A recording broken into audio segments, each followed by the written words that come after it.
This is the Sunday stream opening song because the other song is copyrighted. La la la la la la la la la la la. Oh look, here comes Dog Cat Fox. Hi, Sky. Hello everyone, and good morning to you all. Welcome to the Sunday stream, the stream I do on Sundays because Sunday is the day to stream on Sundays. Hope you're all doing well this morning. Oh, it's been a week, huh? Just like every week. So, not much else to say there, I suppose. Who is joining me on this wonderful morning this morning? Why, that would be Somnamnul Nation. Good morning. Jamie Melquist, good morning. And also, thank you very much, Hell Triangle. Thank you for doing this vid. Would you say anti-racism is similar to CRT, like Ben Shapiro said in his debate against Anna Kasparian? Well, I didn't see the debate between Ben Shapiro and Anna Kasparian, but yes, they are similar. Both the anti-racism, I guess, credo and critical race theory both assume racism exists in all aspects of society, period, without investigation, without evidence. Just it is an assumption made of a universal constant, and it starts from that premise, both anti-racism and CRT. So at least in that very fundamental way, they're very similar. Beyond that, we'd have to get into more, I guess, specifics and examples and things. But that is my reflex reaction to that. So thank you so much, Hell Triangle. Very generous of you. Swirl Blue, good morning. Shortline 614, Arc 210, Keeverdam, J Wolf, Birgid. Let's see who else. No Name, A Scanner Daftly, Mike R, Robert Pincus, Check Your Logic, Green Death, Non Vitae Rex, Zero the Hero 909. And I think that's everyone I see. Jay Wolf, did I not say Jay Wolf? Well, Jay Wolf, I said it again if I didn't already say it once. Hope you're all doing well this morning. So this video is by request to look at Ibram X. Kendi reading portions from his book, Anti-Racist Baby. And he asked the question, at least in the title of the original presentation, can you be like Anti-Racist Baby? I guess we'll find out together. Now, a major editing note in regards to this presentation.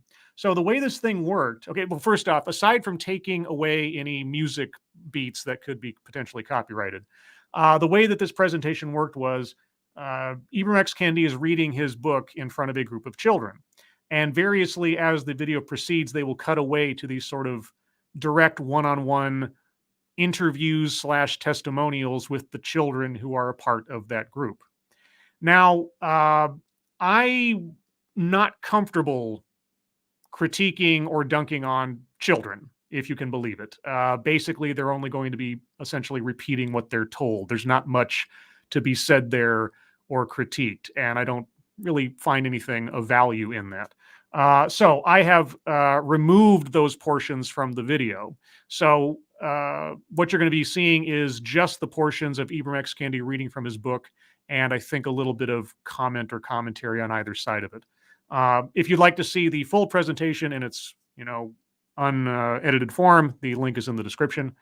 So there's that. So the video is decidedly shorter than the original, but as far as I'm concerned, it focuses on what is most important, and that is the speaker and author of the book and the book itself. I think that's all I have as preamble. Mike Savage, good morning. Tall Person, good morning. And I think that's everyone I see. So with that being said, I will start off with a few seconds for sound test. You guys tell me if you can hear this, and then we will proceed. This clocks in at just over 7 minutes in its truncated form. So let's find out how to be like an anti-racist baby. Hi, my name is Dr. Ibram X. Kendi. Okay, you guys hear that all right? Let me know if you do.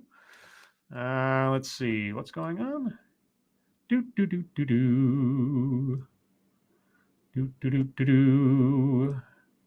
Bridget, man, what happened to books like The Very Hungry Caterpillar? Yeah, I know, like non-political, non-sociological things. A bunny rabbit needs to find a birthday gift for his mother. and then he goes on a little adventure to find a birthday gift for his mother. That's one of the first books. I think that's the first book I ever learned to read from. I forget exactly what the name of the book is, but that was the gist of the story. Yeah, Hungry Caterpillar or Make Way for Ducklings. I mean, going back real far in that one. Let's see. This guy talks in lowercase letters. Okay. Green Death. Hi, Dr. Kendi. This is going to be annoying, ain't it? Okay, I assume that you guys can hear it then. Keeverdam says, describe the pictures and choppy either. Yeah, see, I only noticed that with the last TED Excellence after I watched it after the fact. I think that is the result of the bad connection with StreamYard that I was complaining about on that broadcast. Is that when that happens, that seems to affect whatever I'm playing more than it affects my ability to speak. And unfortunately, I didn't have any control over that. So for those of you that watched the previous TED Excellence after the fact, or I guess even during, and saw it more as a slideshow than a video, I wish I had some control over that. I don't. So think of it more as a podcast then, and just sort of listen and not have to watch, I suppose. I don't know what I'll do in the future if I see that little warning pop up and I'm playing a video. I don't know if I'll just call off the thing altogether and try to do it another time or what. If you guys have an opinion on that, let me know on Twitter. If you'd rather I have at least a potentially cleaner broadcast than a slideshow broadcast. Anyway, Dr. Kendi, what do you have for us today? And I love celebrating our differences Do you? Do you love celebrating our differences? through words and actions. Mm-hmm. I even wrote a book Okay. that teaches readers how they can be kind to others. Oh, a book that teaches people how to be kind to others. Okay. With a few simple steps. Okay. And I'd love really to share this book with you. I'm excited to learn. How can I be kind to others through your book about a baby that's anti-racist? I'm Ibram X. Kendi. Yes. I am the author of Antiracist Baby. Yes. And I wrote this book because I wanted to have a book that I can talk to my daughter about race and about being anti-racist. And why do you need to talk to your kids about race in the first place? Why is race important? What does race say about someone? And on the risk of sounding too bold about it, if race says something about someone, what does that make you? And to be anti-racist is to be able to see all people, no matter their skin color, their hair texture, their background, where they come from, as equals, and to really appreciate just the beautiful diversity that is the human rainbow. Yeah, how about egalitarianism? Doesn't egalitarianism kind of cover that? And if that really is what anti-racism means, then the principle of colorblindness should also be a positive, I would think. So y'all mind if I read this book? Well, they're there to listen to you read it. And I'm really wondering, I didn't listen to all of the testimonials from the children in this, but I am wondering how many of these kids are actually child actors, where they came from, how coached they were in this. But it's irrelevant for this version of it, but I am curious. Yeah. Anti-Racist Baby by Ibram X. Kendi. Yes. And I also want to mention the illustrator, Ashley Lukashevsky, who's a great illustrator. Okay. Anti-Racist Baby is bred, not born. Anti-racist baby is bred, not born. That already sounds a little creepy. Anti-racist baby is raised to make society transform. Anti-racist baby is raised to make society transform. Okay, so anti-racist baby has to be taught, essentially, is it, right? Bred, not born, raised to transform society. All right, so your baby is being trained from birth to be an activist. Okay. Babies just see people. Whoop. Okay, I obviously missed that bit. when I was doing my editing, so let me jump over that. I thought I got them all, so my bad. Okay. My mistake.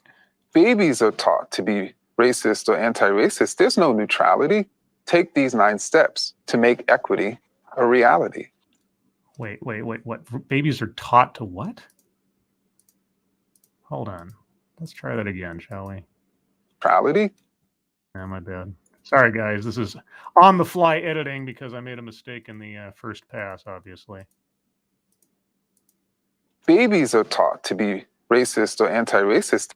Babies are taught to be racist or anti-racist. There's no neutrality. There is no neutrality. Right. And this comes from, now, if you saw the TEDx talk with Ibram X. Kendi, where he was questioned by his interviewers, and it took them a couple of rounds to nail him down on this, but they asked him, what does anti-racism actually mean? What are the tenets of it? And he said, and I'm quoting almost verbatim, to be not racist is to be in denial. To be anti-racist is confession. Right? Because racism is the universal constant. Racism is the original sin. So babies are either taught to be racist or anti-racist. They're either on your side or they're not on your side. There's no neutrality. There's no just not being racist. There's either you're racist or you're just acknowledging that you're racist. Those are the two things. Okay. Take these 9 steps to make equity a reality. 9 steps. Okay. 9 steps to happiness. Step what? What step is this? 1. Oh my gosh. Haha, kids, we know how to count. Open your eyes to all skin colors. Why? What does that mean? Anti-racist baby learns all the colors, not because race is true. If you claim to be colorblind, you deny what's right in front of you. No. If you claim to be colorblind, you are not using race as a value factor in assessing someone. It does not mean literally colorblindness. It does not mean denying reality, unless you're about to tell us, and I think you probably are, that skin color equates to a reality. That skin color equates to a reasonable estimation of another person. Because if that's how you operate, there's a word for that. Okay, so the first and foremost thing, step number 1, you have to see color. You have to see race. And what was the caveat there? Anti-racist baby learns all the colors, not because race is true. Not because race is true. If you claim to be colorblind, you deny what's right in front of you. Anti-racist learns all the colors, not because race is true. What does that mean? I don't know. If you claim to be colorblind, you deny what's right in front of you. Step. What step is this? 2. Oh my God, it's 2. Use your words to talk about race. Why? Why do I have to talk about race? How about I just ignore race when it comes to interacting with other people? How about I not assess race when I'm assessing a person? Why do I have to talk? Why does a baby have to talk about this? No one will see racism if we only stay silent. Don't. Oh, dang, I missed another one. I apologize. I really did cut out a lot of these, I thought. Oh, it's very brief. That's why I skipped it. Okay, it's very short. Okay. All right. Sorry, lost my train of thought. If we don't name racism, it won't stop being so violent. If we don't name racism, it won't stop being so violent.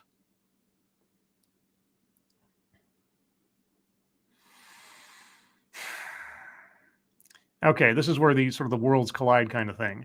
If people are being actually racist, if people are actually being racist to one another, or if there is some kind of actually racist policy or something, I am all for either getting rid of said policy or discouraging such behavior. That's fine. That's fine. I'm not talking about being nanny state going around policing everyone's words or anything. People have a right to be an asshole in this country. if you can believe it. But elsewise, yeah, I'm not big on encouraging racist beliefs, but I'm also not big on encouraging dwelling on race as though that matters. You know how we get past racism? We stop talking about race. We stop making race an issue or an assessment or a value or an identity. That's how we get past racism, or at least far more past it than we are right now. What step is this? 3. Point at policies is the problem. Policies. Wait, who is this book for? Is this book for children? You're talking about policy issues with children. Okay. Oh, that's right. Well, I mean, they're bred to be activists, so I suppose you have to start really young with concepts that most kids aren't going to care about. Problem, not people. Point at policies as the problem, not people. Really? Really? Policies are the problem, not people. Okay. Some people get more while others get less, because policies don't always grant equal access. Some people get more. So someone having more than someone else is a result of policies. It's not a result of, I don't know, merit or talent or, I don't know, maybe kind of leveraging social unrest into kind of a profit scheme where you're presenting some kind of answer to society's ills by preaching the opposite of what we should be doing, but branding it as a good thing and sort of reverse psychologing everybody into thinking that they're doing good when they're actually being more divisive and writing books about it and making money off of it. Is Ibram X. Kendi in the position he's in because of policies, then? What step is this? 4. 4. Shout. There's nothing wrong with the people. Shout it. There's nothing wrong with the people. Racism is a philosophy practiced by people. It's how people interact with and treat one another.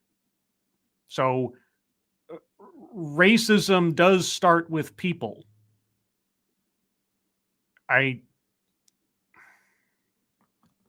The people are not the problem.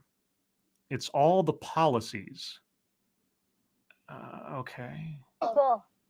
Even though all races are not treated the same. And who are they not treated the same by? Policies or people?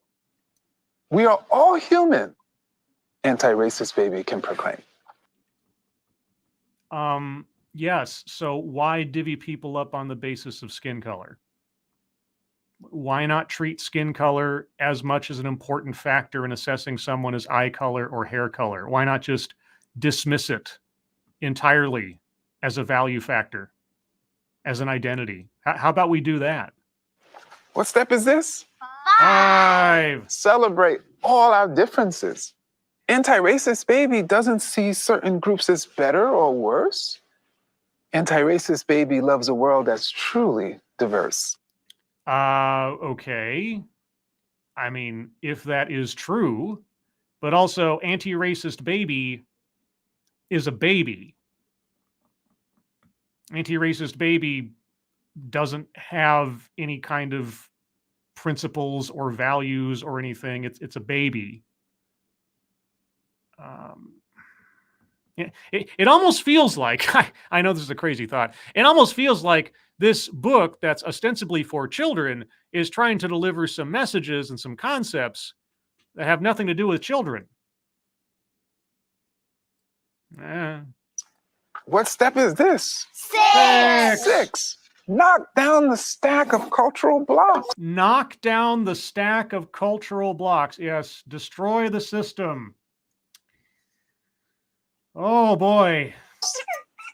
Antiracist Baby appreciates how groups speak and dance and create as they choose.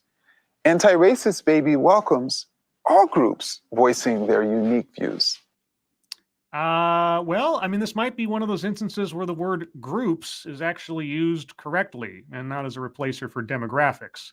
Unless he means demographics, And in that case, yeah, racial stereotypes left, right, and center. I appreciate your different ways of living, oh person who has a particular signifier of that thing, because I can assess you that quickly based on what I see, I guess. But yeah, knock them down, guys. Knock down. What step is this? 7. 7. Confess when being racist. Confess when being racist. Confess, woman. Confess. Or you'll get the comfy pillows. Confess when being racist. Because as we know, you can't be not racist. You're either racist or anti-racist. And the only way to be anti-racist is to confess when being racist. Nothing disrupts racism more than when we confess the racist ideas we sometimes express. Yes, everyone, you're all racist. You're all ready to be racist. Confess. When you think you've been racist, confess. Who do I confess to? To whom do I make this admission? Ibram X. Kendi? Or the internet? Or just to myself in private? Or, yeah, where do I go to make my penance for this obvious flaw that I've committed? And what step is this? 9. I think it's 8. Yes, I think it's 8. You think it's 8? You know, that big 8 in the middle? Okay. Grow to be anti-racist. Anti-racist baby is always learning, changing, and growing. Anti-racist baby stays curious about all people and isn't all-knowing. Isn't all-knowing, but anti-racist baby knows that everyone is racist. There's no neutrality. People are either taught one thing or they're taught the correct thing. Anti-racist baby is all-knowing. There's no shades of gray. What are you talking about? You just told us that anti-racist baby is bred to transform the world and that there is no middle ground. Okay. And then the last step is what? 9. 9. Oh, and I'm not saying no in German. 9. Believe we shall overcome racism. How? How can we overcome racism when you keep making race the centerpiece of your philosophy? Anti-racist baby is filled with the power to transcend, my friend. What? And doesn't judge a book by its cover, What? but reads until The end. the end. Doesn't judge a book by its cover. Really? Okay, then why is the concept and principle of colorblindness a bad thing? Now, seriously, if not judging a book by its cover is the appropriate way to operate, then why should race in any way, shape, or form be part of a value assessment of a person? Shouldn't colorblindness, the principle thereof, not the ridiculous dodge of, oh, you can't see color? Why shouldn't that be promoted? Why is that being derided? Why do I need to, quote unquote, see someone's race in that way? So that is anti-racist baby. Yes, I guess that is. That is the book that's been just flying off the shelves, being promoted all over the place as some, I don't know, revelation, watershed moment in childhood education or something. Mostly probably just something to have on your coffee table to show off to your friends that you're so woke. What exactly did we learn here? Thank you. So does anyone have any questions? Oh, I've got plenty of questions, but I'll first leave it to the children to ask theirs. Oh, your hand shot up first. What's your Okay, question? what was your idea to make anti-racist book? What was your idea to make anti-racist book? Okay, I know. It's a kid. It just feels like she messed up her line. Oh, man. I just think that we should be talking to young people about all of the different ways in which we're different. And then all of the different ways in which we're the same. But in what way? Because it sure seems like you're putting difference as something people should weigh one to another, not dismiss, not ignore. That was your answer? Okay. Yes. Why do you want people to know about racism? I do not believe that these questions are organically coming from these children. I'll just say that flat out. Unfortunately, we live in a society where there's racial inequality. Yeah. Certain people, because of the color of their skin, are mistreated. And that's wrong. And yes, that is wrong. That is wrong. In order for people to learn that, we have to teach them that that's wrong. Yeah. So how do you teach someone not to treat others differently on the basis of their skin color? I could say it again for the 7th time, but I'll just refrain. Does that make sense? Yeah. Yes. What is policy? Now, even if that question is planted, and I believe it is, I could still see a kid being like, WTF, dude, this book isn't for kids. I told you I have a daughter. Yes. She doesn't like policies in our home. Policies in our home? You mean rules? And one policy she doesn't like is her bedtime.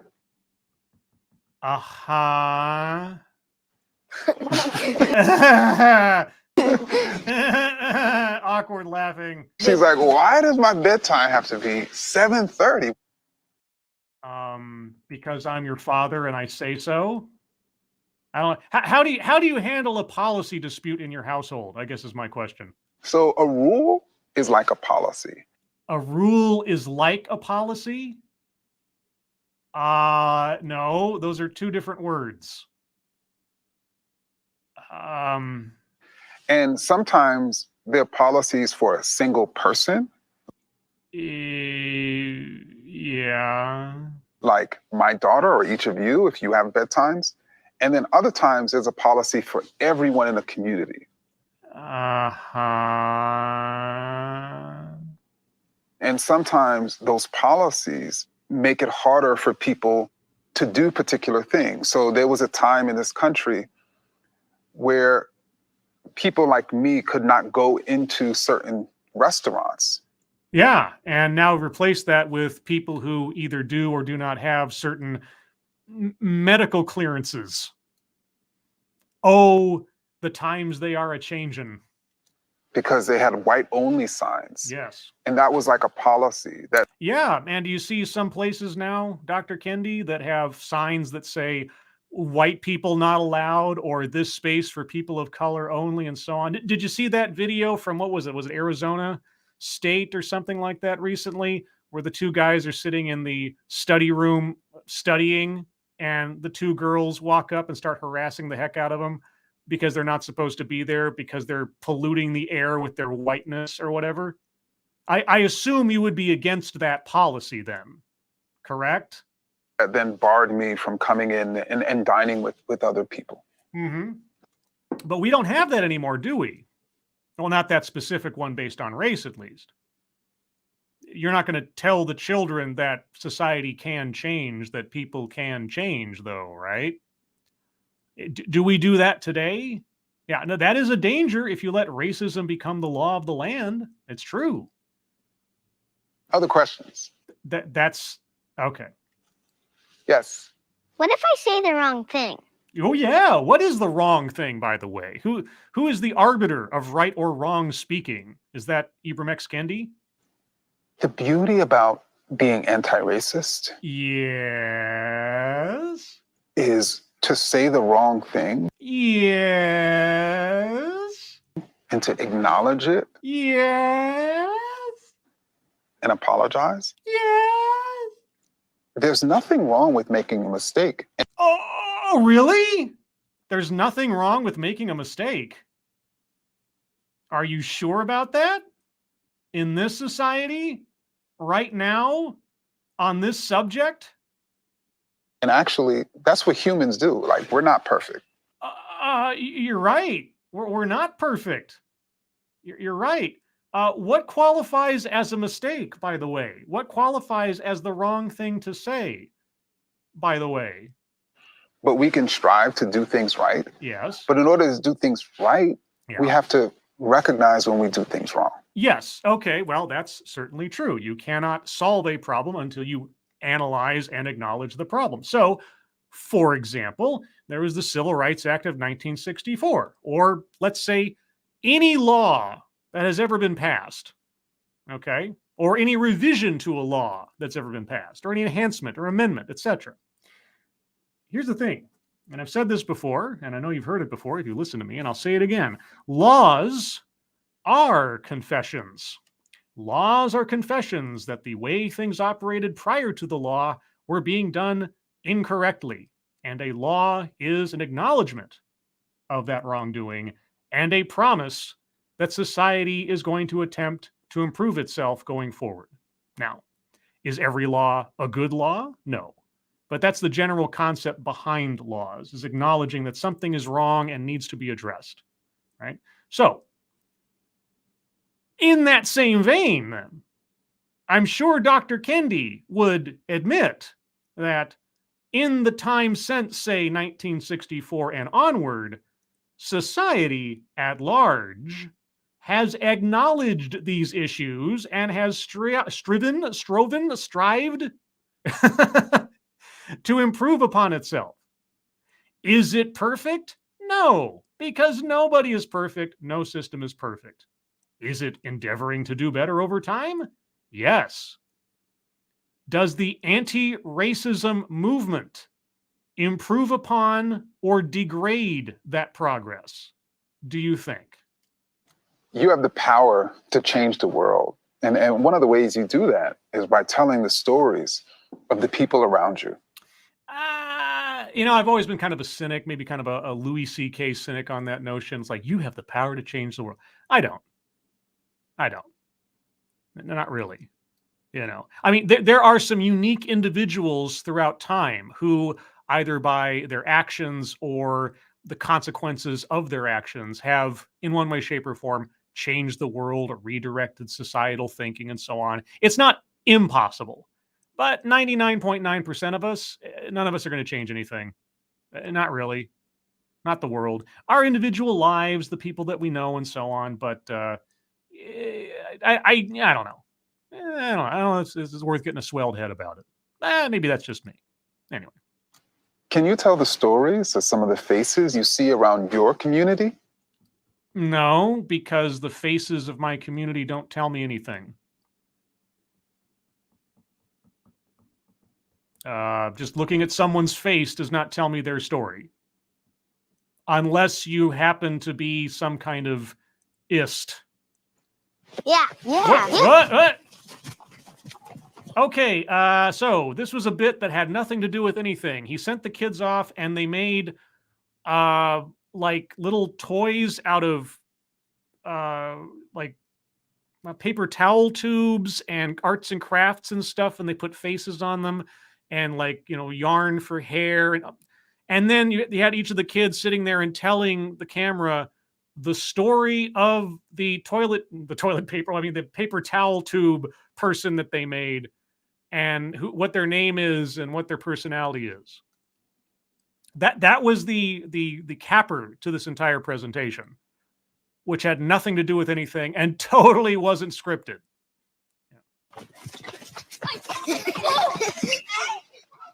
Should we do googly eyes or beads? Googly eyes.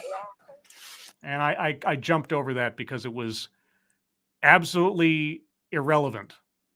Absolutely irrelevant. It didn't even have anything to do with the book, really, as far as I could tell.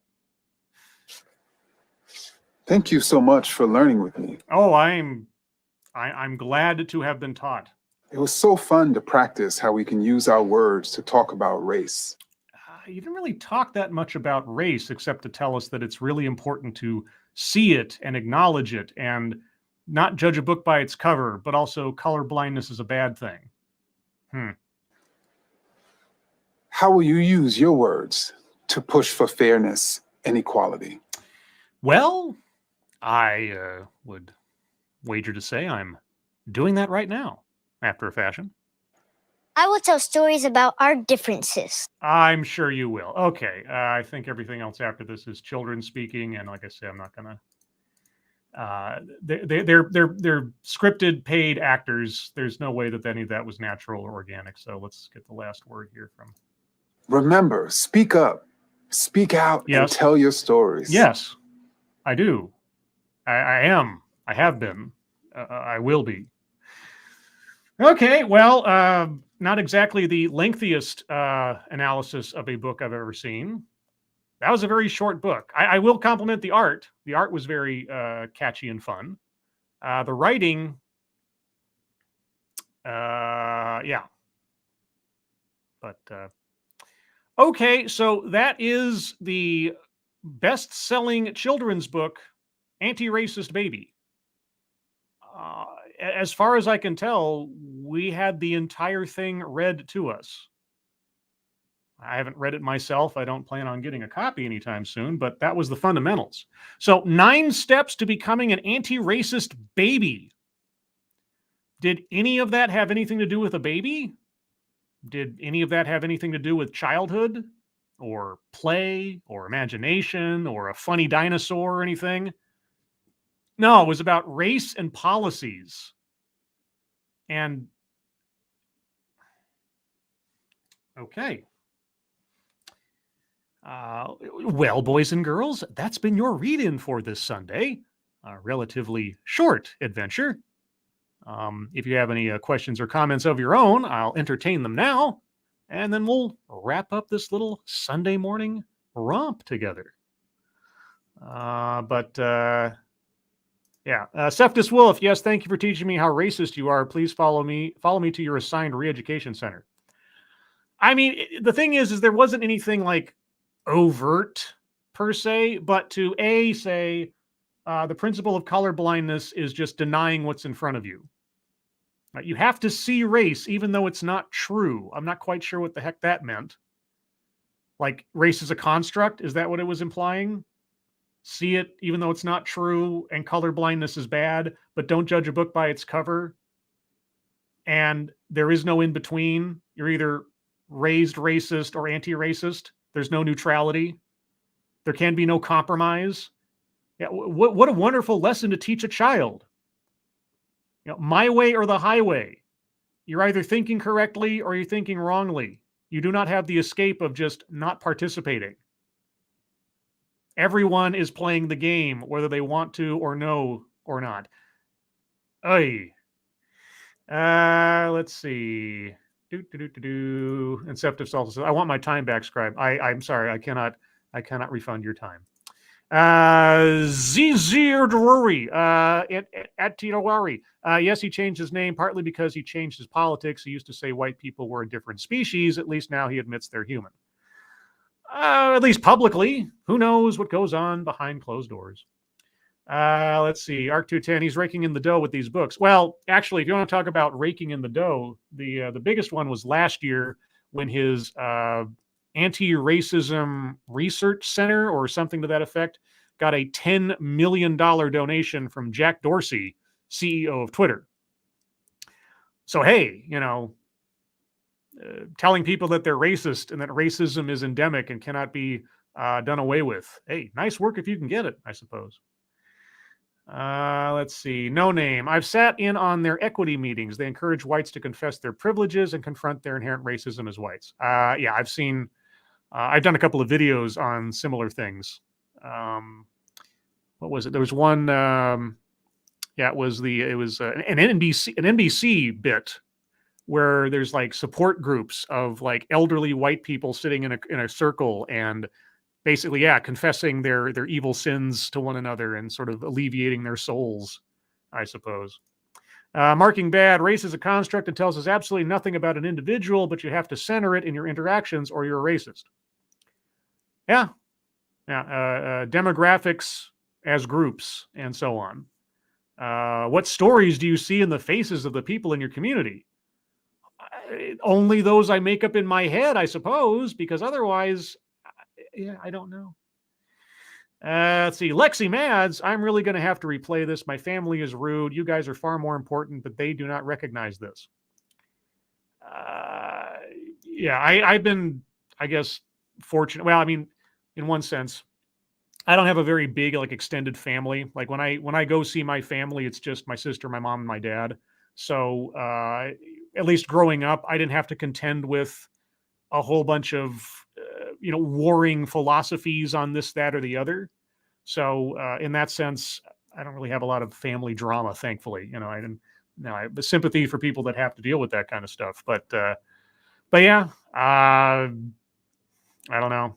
And here's the thing, and I've said this before, and I will probably say it forever. People who seek out this kind of, I don't know what you want to call it, societal cure, who are told that this is the right thing to do, that this is the virtuous thing to do, and so on. At their core, I don't necessarily think that they are bad people with bad intentions. I think any belief system taken to its extreme can lead good people to do bad things. That's just, I think, inherently to human nature, and as we've seen in history throughout time. It's a matter of always keeping in mind the notion of, could I be wrong? Trying to weigh what you're doing against the possibility that what you're doing is incorrect. And that's not to, like, live your entire life in a state of self-doubt or second guessing. But if you believe something stridently and you're willing to act in either conflict with or intervening in the lives of others on the basis of that belief, the ability to stop for a moment and ask yourself, is there another way to see this? And am I approaching this rationally? That wouldn't cure all that ails us. That wouldn't mean that some people are right and some people are wrong. And it would just, I think, make a more temperate society and dialogue between one another. Because these days, I don't know if you've noticed on the internet and such, but temperate dialogues are rare instances. Tales of Gore, I think they're communists, and that by definition makes them bad people who ascribes to an ideology of thievery, but a bad person. Well, here's, well, just to go back on what I just said. If you, and this is an extreme example, obviously, but the extreme examples sometimes, are the best ones. Jonestown, right? I've done a couple of videos now where I've sort of presented recordings from Jonestown, and I've read up on that for years. If you see the documentaries and you listen to the people who survived Jonestown and things, you can hear how their intentions and in their heart, they weren't bad people. They were led to extremes through, a desire to do good, being exploited by people who are not there to do good. And it's an easy trap for even the best people to fall into, right? I mean, ultimately it comes down to, what are you doing to yourself and to others? But operating under a belief system that ultimately is damaging more than it's helping, you can fall into that. The frog in the pan of water, even though I know that's scientifically not actually true. A frog will jump out of the pan before it heats up. The concept is the same. If you don't notice the gradual changes, you get acclimated to it and things don't seem as bad. You build up a tolerance to what otherwise might be intolerable, were you coming into a situation blank rather than being built up into it. And that's kind of the insidious part of what was in this book. They are bred, not born, which just sounds, I mean, when you start talking about people in terms of like livestock, I'm sorry, it really creeps me out. You want to talk about dehumanizing people from the get-go? The first entry into his book already takes away the individuality and the humanity of people. They're bred, not born. Hoy. Let's see. And I know I'm mispronouncing this all the time. Azizi Atuari, when Jonestown first started, it seemed good. Yeah, People's Temple. If you want to look back at the origins of People's Temple, like just from the outsider perspective, It was controversial because it was so progressive. It was a church that welcomed everyone, right? I mean, by all appearances, it would be a church that would be completely normal and benign today. A church where people of all different races and all different ethnicities are welcomed and invited in to worship and be together, etc. It sounds like a very positive thing. And if that's all it was, it would be a very positive thing. But there's the Trojan horse aspect, right? Bring in everybody. I'm friend to all. I'm the only friend you have. I'm the only one you can trust. We are the only ones that can work together. Everyone else is the end. That kind of thing.